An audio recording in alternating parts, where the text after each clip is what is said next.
Welcome in to day 11 of our 12 days of watercolor Christmas ornaments in the month of November. Today, as you can see, we're painting birch trees and a cardinal, and these may be the easiest birch trees and cardinal you have ever painted. We will see, right? This is a fast one and it's an easy one, and I think you're going to have a lot of fun with it. All right, we are going to just use a little gift card. If you don't have a cute little shaped gift card like that, just cut up a regular one to whatever size you want. And we're just going to start doing our birch trees. And I'm just going to, look at that. One is done. Okay. And then I'm going to do one that's more straight up and down. All right. I mean, I don't know if you can see what's happening here. Just getting some paint on my card and sliding it a little bit. And sometimes if there, I don't know if you can see, there's kind of a big drop, like right there. That one scares me on such a small scale. So I'm just gonna just take off the big drops there. And I see another big drop. And I think I'll do another one going this way. And how many do we have there? 5. I think we'll do 7. You know, if you know anything about me, one of the things is I like odd numbers. And so I'm going to move that out of the way. And so I'm going to do this one straight. And then one last one going a little bit slanted again. All right, now we have 7 birch trees. And now I'm just going to try to get a little bit on the edge here to just get a couple of little branches coming off. You could also just use a pen for this if you would like. I kind of like doing it with this because I have less control, and birch trees aren't exactly the most uniform trees, and so this kind of helps me be a little looser with it, honestly. All right. And they don't all have to have branches. They can if you'd like.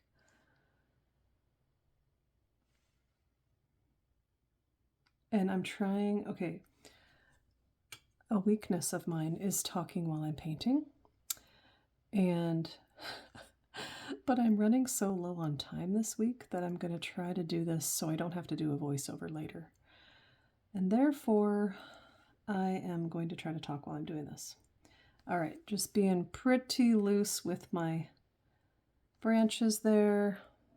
You know, do it till you like it. You know what I mean? And now I'm just going to dry this. And now we are going to paint in a cardinal. I'm kind of thinking right here, although I try not to put things right in the center of a painting just for composition's sake. So then it makes me think, should I draw in another branch somewhere else? But you know what? Shortage of time.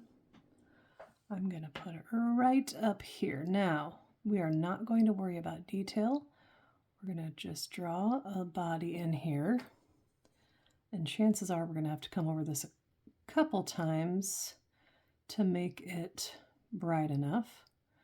You can see I'm just kind of doing a little oval or teardrop shape for the body, and then a little tail. I'm going to dry that before I do the head. All right, coming right in with the head. And you know, they have a little tuft on their head. So I'm going to put the head in, just kind of a little dot. And then I'm going to give him a little mohawk.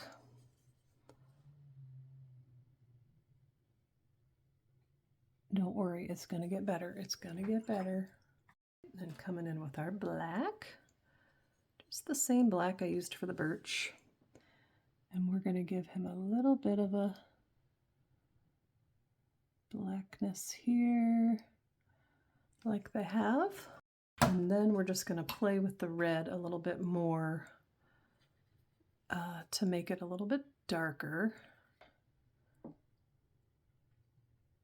because we want it to be a nice, bright male cardinal.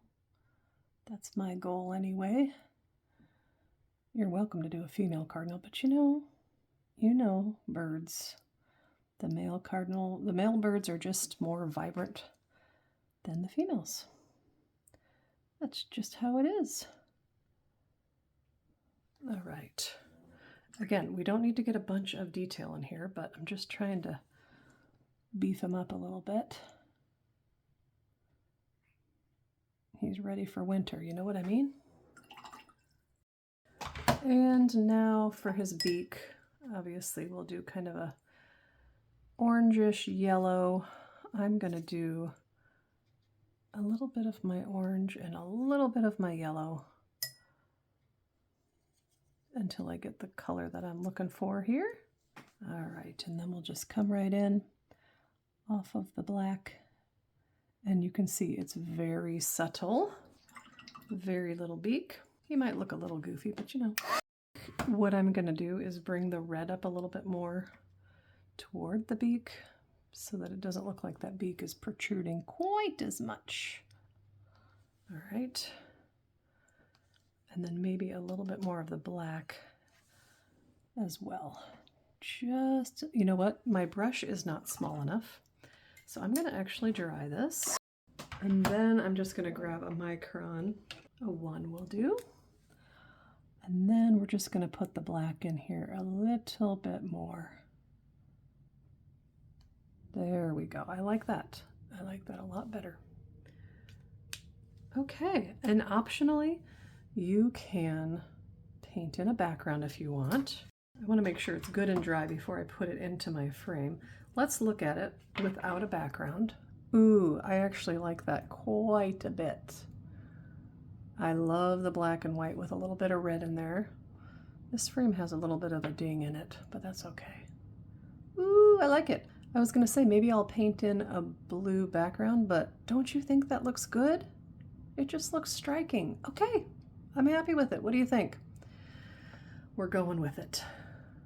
All right, I hope you enjoyed this. Let's see what it looks like on the tree. I think he's looking pretty handsome up there, don't you?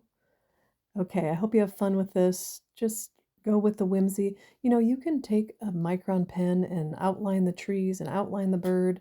Just play with it and have fun. Okay, day 12 is coming up. See you then.